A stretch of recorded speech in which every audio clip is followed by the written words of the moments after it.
Bueno, eso suena como muy rimbombante. En realidad lo que pretendo es situar cómo estamos, recoger las iniciativas que se están haciendo no solamente a nivel de hospital, sino a nivel, tú has enseñado a nivel nacional, te enseñaremos también algo a nivel europeo y también ver cuáles son las dificultades que vamos a tener en esa implementación. O sea, todos tenemos de acuerdo que el concepto de medicina basada en la evidencia ha sido superado con cruces por la medicina basada en la precisión. Entonces estamos en otra magnitud, ¿no? El otro día en la jornada de Big Data que hubo en la universidad, pues aprendí términos, yottabytes y no sé qué términos que ni conocía, ¿no? De la cantidad de información que necesitamos, pero para que esa información sea útil para predecir, para generar algoritmos de calidad, tiene que ser una información de calidad. Y ahí es donde tenemos el problema. Afortunadamente, en los últimos años, todas las técnicas de genómica se pueden aplicar a la parafina. Esta mañana hemos visto una interesante discusión en cuál es el modelo, el tejido o el plasma. En general, todas las técnicas que se han puesto, incluyendo la secuenciación masiva paralela en la práctica clínica, se pueden aplicar al tejido, pero realmente el desafío es que no todos hemos aprendido a manejar los tejidos. O sea, estos que veis ahí debajo del simio son los tacos de parafina que todavía nos llegan de consulta de algunos países de Sudamérica. Pero megabloques, hasta hace poco hacíamos estas animaladas, estas inclusiones de tejidos que cuesta muchísimo asegurar la calidad de los tejidos. Y hemos pasado de estos megabloques, esto es creo que es una próstata, fijaros, el último es una biopsia de pulmón. ¿Y qué quiere decir? Que hemos aumentado muchísimo la necesidad de información y de información de calidad en un contexto en el que el material de partida cada vez es más y más y más pequeño.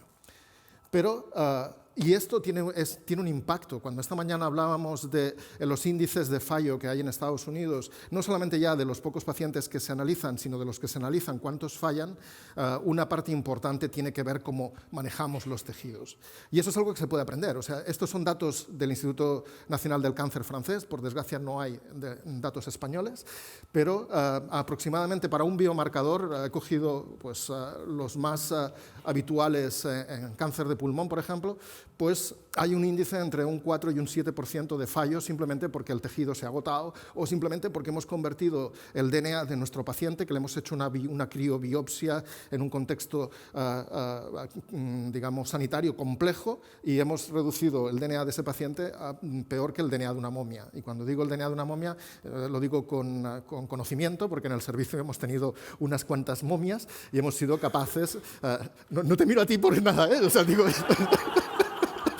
Me refería al dedo de Carlos V, ¿eh? O sea, me refería a la historia del dedo de Carlos V. Y es que perdemos de vista que la biología molecular empieza aquí.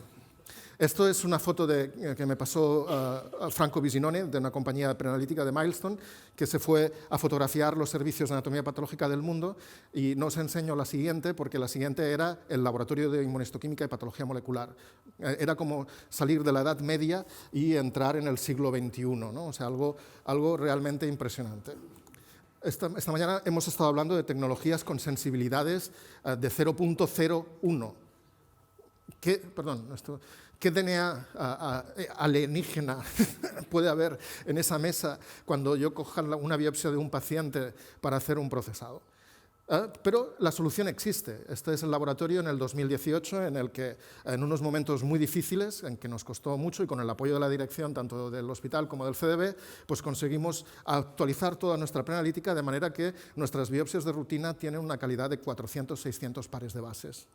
Hemos pasado de un estándar en que si tenías suerte y tu biopsia no iba al fin de semana, podías llegar a 100, pero como fuera un viernes, ya sabes que el lunes te quedaban solo 50, o sea, para que os hagáis una idea. Por tanto, el camino se puede recorrer. A veces se da una situación un poco esquizoide, permitirme la palabra, ¿no? Entre inversiones millonarias en grandes laboratorios de genómica, en patología digital, en oncología digital, Pero esto es una inversión también millonaria, por desgracia, pero mucho más asumible. Estamos hablando de 1 millón, 1,5 millones de euros. Por tanto, y esto sí que asegura tratar a los pacientes de una manera adecuada, porque si maltratamos sus tejidos, en el fondo maltratamos los pacientes. Tenemos que tener una estrategia como hospital de implementación del diagnóstico molecular del cáncer. Hemos hablado sobre todo en target therapy, pero estamos pasando a un cribado molecular del cáncer de cervix y probablemente esta mañana ha salido el concepto del cribado en biopsia líquida como una manera preventiva de identificar pacientes con riesgo de desarrollo de cáncer. Tenemos una clasificación molecular de todos los tumores. Por tanto, si uno de los factores pronósticos es un buen diagnóstico, pues para tener un buen diagnóstico necesitamos una implementación de tecnología. También hablaremos de estadios. Actualmente en mama pues, se hace un estadiaje molecular que funciona mucho mejor que el convencional. En colon, en estadios iniciales, está dando muy buenos resultados. Y luego está el tema del seguimiento. Actualmente no tenemos una estrategia de seguimiento de pacientes en tratamiento. Y como muy bien ha dicho Leis, que en el ejemplo del antibiograma, el antibiótico te mata las bacterias sensibles, pero la bacteria resistente se puede disparar. Y si no tienes un control, el paciente al final se acaba muriendo de su infección. Las estrategias pueden ser pues, de test secuenciales, seguir algoritmos, de si sale positivo esto, pues hago lo siguiente, pequeños paneles o grandes paneles, o sea, podemos pasar de un target panel con pocos genes, hemos pasado de 22, ahora pasaremos probablemente a 42, o esta mañana hemos visto paneles aplicados al diagnóstico que incluyen 300 y pico genes o más, ¿no? Y paneles con qué tecnologías, porque habéis visto esta mañana pues, que se han presentado diferentes estrategias para estudiar alteraciones genéticas en cáncer. Y como veréis, una de ellas sería pues, el utilizar paneles de secuenciación a diagnóstico de todos los tumores. Podría tener sentido si nos lo pudiéramos permitir, cuanta más información genética tengamos de nuestros pacientes, sin llegar al full genome que nos saturaría y entraríamos más quizás en el área de investigación que no en el área clínica asistencial, cuanto más miremos, probablemente más veremos. Actualmente, y esto es una slide de la reunión que tuvimos en Milán la semana pasada, de un task force que os explicaré después, estamos conviviendo diferentes capas de complejidad tecnológica. O sea, como muy bien ha enseñado Aleix, en nuestra institución pues tenemos todavía single gene análisis, o sea, un test de inmunistoquímica a coste de mercado son 20 euros, si es un biomarcador, la industria le da un marcaje de la FDA o la de la Unión Europea que sube el precio a 400 euros. Aquí no sirve para nada porque nadie me pregunta cómo lo estoy haciendo ni si lo estoy haciendo bien, y se siguen haciendo pues, single genes como ALK o como FISHES, también para ALK, para ROS, etc. Y como podéis ver, a todos los niveles, en todos los tumores. También estamos haciendo estudios que ya no se basan en la detección del biomarcador en una sección del tejido, sino que enriqueciendo en una sección del tejido la población tumoral, podemos hacer una extracción y hacer una determinación molecular. O incluso a veces sin hacer nada, como por ejemplo la tecnología IDILA, ¿no? Que nos ha acercado al point of care el diagnóstico molecular, ¿no? O sea, pones un material biológico, parafina o un líquido, le das un botón y si ustedes saben leer, ustedes saben biología molecular, como dijo un jefe de servicio de anatomía patológica, porque te dice IDILA mutado o IDILA no mutado. Pero ya veréis que eso también tiene mucho riesgo.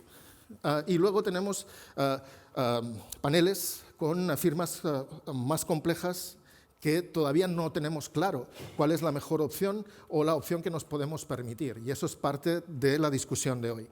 ¿Pero merece la pena hacerlo? Sí. ¿Por qué? Porque en el fondo no es una medida de eficiencia, porque el coste general de todos los laboratorios clínicos en un sistema sanitario es bajo, no llega al 3%. Estos son datos que me pasó Fabián Calvo cuando era director del Instituto Nacional del Cáncer de Francia, para un único biomarcador en cáncer de pulmón. Fijaros que se gastó el país, el sistema público, 1,7 millones de euros haciendo la determinación, pero dejaron de gastar 69 millones en pacientes negativos e invirtieron 35 en aquellos que podían tener una opción terapéutica. Por tanto, es un esfuerzo que merece la pena. Pero, por desgracia, aquí no pasa eso. O sea, nuestro mapa de diagnóstico molecular del cáncer es este. O sea, detrás de una industria de farma hay una necesidad de una determinación de un biomarcador. El tiempo que pasa entre que se aprueba la indicación del fármaco hasta que el biomarcador se implementa en rutina no lo conocemos, pero es extraordinariamente largo. Y al final los pacientes necesitan tratarse y se generan estas plataformas lideradas por la industria de farma para gestionar los diagnósticos. ¿En qué tenemos que invertir para el diagnóstico molecular del cáncer? Pues fijaros que en Europa hasta el 2024, es decir, en los próximos 5 años, nos vamos a gastar 4,6 billones, y esto es mentira, porque es un estudio reciente del 2018, pero cada vez se están incorporando más países a la primera velocidad europea de medicina de precisión. Con lo cual, con datos estimados en el 18, 4,6 billones de dólares americanos en el diagnóstico molecular. ¿Y qué es lo que más crece? Las técnicas de secuenciación masiva. ¿Por qué? Pues veremos por qué en el fondo son técnicas que son muy eficaces en el sentido de que salvan mucho tejido. 10 nanogramos de DNA y 10 nanogramos de RNA pueden ser suficientes para hacer un panel de NGS. Y si estos son datos, hay varios abstracts, en el 18 y en el 19 presentados en ASCO en contexto de Medicare que demuestran que con una N de pacientes como esa, pues el hacer el test secuencial, siguiendo el algoritmo o directamente un panel, el ahorro pues es de casi 1 millón y pico de dólares. Por tanto, en el fondo no es que sea más caro. O sea, necesitamos simplemente redirigir los flujos de los euros hacia la opción que sea más eficaz. ¿Cómo se redirigen los flujos? Pues con regulación, ¿no? Primer ministro francés le dice a su ministro de Sanidad: móntame una red de diagnóstico molecular del cáncer y de enfermedades hereditarias. Y tengo un plan. Tengo un plan que empezó en el 2009 y hasta el 2013, y el último es del 2014 hasta el 2019. Tengo un plan, sé dónde voy a ir, y en ese plan incluyo la gestión del diagnóstico molecular. La historia tampoco es tan bonita, porque en Milán estuve hablando con Etienne Goulot, que es el representante de los franceses con los programas de control de calidad, y me dijo que tienen problemas porque les pagan a un año vista, lo que le van a devolver por hacer el test es variable, unos años es el 100% que lo que vale, otros años es el 50% que lo que vale, pero al menos tienen datos centralizados a nivel de país, que eso ya es algo muy diferente. En los últimos años, en los últimos 5 años, ¿cuánto ha invertido Europa, no en el diagnóstico, sino en la gestión de los pacientes con cáncer? Pues fijaros que Francia, del 10 al 2015, ha hecho un esfuerzo, ha invertido un 3% más. España ha hecho un esfuerzo negativo, ha dejado de invertir un 6% en la gestión de los pacientes por cáncer. Estamos al mismo nivel de Rumanía, Croacia y otros países líderes en la medicina de precisión. Entonces, en este contexto, realmente es difícil de gestionar el diagnóstico molecular. Esta mañana Aleix planteaba, bueno, la determinación tiene que ser centralizada o tiene que ser universal. Entre la centralización y la universalidad, en el point of care, hay la opción de red, ¿no? Y esto es el modelo que nosotros estamos desarrollando para un contexto muy concreto, que es el de la C17, pero que está siendo un modelo que está cambiando, es trending topic, digamos, en la gestión del diagnóstico molecular en España. Es un modelo que centraliza la determinación, pero con un criterio científico, no con un criterio puramente económico, en un core de biología molecular. ¿Por qué? Porque, como hemos comentado esta mañana, y Aleix ha comentado... Ay, esta mañana ya estoy... Como hemos comentado antes, y Aleix lo ha vuelto a repetir esta tarde, ¿no? Pues en estas tecnologías, una N grande te disminuye los tiempos de respuesta y te disminuye el coste. De pasar... de estar trabajando a un 30% a pasar a trabajar a un 100%, un core te ahorra un 400% en precio de reactivo. Además, necesitamos experiencia, o sea, no es tan fácil, o sea, los análisis de las secuencias, así que es verdad que cada vez son más user-friendly, pero hay que hacer unos controles de calidad, necesitamos un soporte bioinformático, y esto no se puede contratar en todos los sitios. Y sobre todo porque los tiempos de respuesta son mucho más bajos cuanto más casos tengamos. Por tanto, es un modelo, el modelo de buscar un panel para todos que nos dé la mayor parte de las respuestas, un panel vivo que evolucione, es decir, nosotros empezamos con el 22, ahora veréis cuál es la siguiente versión que vamos a empezar a hacer, es una solución bastante eficiente. Y merece la pena, claro que merece la pena. Esto es solamente el modelo de cáncer de pulmón. En las diapositivas cada uno enseña un porcentaje, ¿no? Pero entre el 40 y el 60% de los casos, si buscas mucho, encuentras algo. Y es algo que se puede tratar.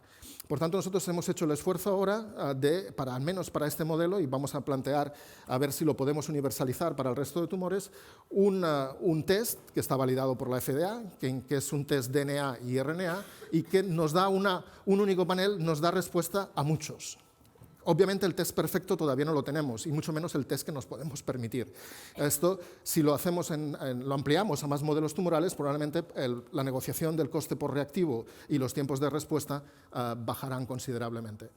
Y sobre todo por algo muy importante, el test ha de ser de calidad, porque si dejamos de detectar pacientes, porque perdemos la muestra o porque el test simplemente no es fiable, al final dejamos de tratar pacientes. Por tanto, nuestro objetivo es testar el 100% de las muestras, que todas las muestras sean válidas y obviamente tener un plan terapéutico para los pacientes que detectemos alteraciones. Porque el mapa es complejo y el nivel de complejidad que nosotros queremos elegir es difícil. Al final son unas pocas vías comunes a muchos tumores, pero hay muchos genes implicados en estas diferentes vías. Y tenemos muchos casos en los que la misma vía buscamos el target estrella y no lo encontramos, pero si buscamos uno que está downstream de ese target estrella, aparece mutado. Esta es una reunión, comparto con vosotros porque estamos en un nivel confidencial, somos todos del Clinic. Esto es un resumen de todos los biomarcadores con ensayos clínicos que están aprobados en Estados Unidos y adaptados a los que están aprobados en Europa. Mi idea no es que os quedéis con todos los marcadores, sino simplemente haciendo un vistazo rápido, y hay 3 diapositivas tochos, que es un esfuerzo hecho con la Coalición Europea de Pacientes con Cáncer, con la European Federation of Pharmaceutical Industries and Associations y el Consorcio Internacional de Programas de Calidad en Patología y Patología Molecular, en el que está el español, que yo dirijo, pero también están representados pues, el MQN, los grandes consorcios de calidad en patología molecular. Y el objetivo de esto es que de toda esta lista de biomarcadores, nosotros nos faltan justo los que tú has enseñado. O sea, tenemos disponibilidad bien directa o bien indirecta para prácticamente la mayoría. Pero es que en Europa, en muchos sitios, estos pacientes no tienen. Tenemos 450 millones de ciudadanos y muchos de ellos no tienen ni siquiera al acceso al biomarcador. El objetivo del consorcio es ir a la Comisión Europea y pedir recursos específicos. Muchos habéis contestado en la pregunta sobre el acceso de los biomarcadores que los pague el sistema público. Pues sí, pero tiene que tener los recursos específicos y las regulaciones. Aleix ha enseñado muy bien, no hay pathway desde que se inventa el biomarcador hasta que el biomarcador esté disponible. Pero es que ahí nos estuvimos matando entre todos, había industria de farma, programas de calidad, 6 científicos y 6 empresas que son las que forman parte de esta iniciativa. Y no nos pusimos de acuerdo en el pathway para llegar, o sea, que hay que hacer una EMEA aparte para los biomarcadores, o sea, sin regulación, y ahora va a haber un cambio de regulación que afecta sobre todo a los proveedores de biomarcadores de in vitro diagnóstico, pero no hay regulación en cuanto a recomendaciones de participación en programas de calidad, en cuanto a recomendaciones de disponibilidad, de tiempos de respuesta o de tiempos desde que se aprueba el fármaco hasta que el biomarcador está disponible en rutina. De hecho, de toda esa lista nos quedamos simplemente con un resumen de unos poquitos y de estos solamente escogimos 12 para hacer una fotografía a nivel europeo de cómo estamos. Entonces, se va a hacer el estudio a 2 niveles, a países de primera velocidad, y a España nos consideran de primera velocidad, y luego a países de segunda velocidad, a ver pues, parámetros de calidad y ver parámetros de acceso a los biomarcadores, ¿no? En tiempos y en maneras. Obviamente, cuanto la tecnología sea más global, más fácil es integrar todos los flujos. Esta mañana hemos estado hablando de muchas tecnologías que requieren purificación de ácidos nucleicos. Ese es un paso dramático, porque ahí se pierden muchos pacientes por el camino. Hay, afortunadamente hoy, en el mercado disponible tecnologías que no necesitan purificación de ácidos nucleicos y que, por tanto, se pueden adaptar a tamaños muestrales muy pequeños y a todo tipo potencial de muestras. Nosotros esta tecnología no la tenemos, no la estamos planteando, pero actualmente no la tenemos. De hecho, es un ensayo de protección de RNA y después se hace simplemente una librería que va al flujo de Ion Torrent o al flujo de Illumina. Y por último, abrir la imaginación hacia otras aplicaciones del diagnóstico molecular. Este es un diagnóstico molecular single gene que se puede hacer incluso a tiempo real y que, por ejemplo, en cáncer de mama ya demostró su eficiencia, y aquí en cáncer de colon, en estadios iniciales, pues no solamente te permite identificar pacientes que deberán recibir quimioterapia, porque si no recibirán, sino que además te permite, en un contexto de un sistema público de salud, un ahorro estimado de 19 millones de euros en 3 años. Pero todo esto no sirve de nada si la evidencia no es de calidad. Estos son datos del Programa Nacional de Calidad para la determinación de un biomarcador emergente y que tiene una terapia asociada que es muy eficaz, que es el ALK. Pues si lo óptimo es el azul, fijaros que tanto en la determinación por inmunistoquímica, por FISH, el número de óptimos está alrededor del 60% cuando hacemos por inmunistoquímica, que es una técnica mucho más accesible, pero alrededor del 40% cuando se hace por FISH. Y eso quiere decir que todos los lilas serían pacientes que a tiempo real se hubieran perdido. Fijaros, ahí tenemos pues, entre un 10 y un 30% de pacientes a tiempo real, si se hubieran diagnosticado con esa tecnología, habrían desaparecido. Pero es que MSI es un biomarcador pantumor que está llegando. El gold estándar de determinación de MSI por inmunistoquímica tiene un índice de fallos en el mundo entre un 10 y un 40%, fallos técnicos. Luego ya vienen las interpretaciones. O sea, necesitamos que los marcadores sean fiables, y eso solamente se puede hacer pues, promoviendo la participación en programas externos de garantía de calidad. Y esto es todo lo que quería compartir con vosotros.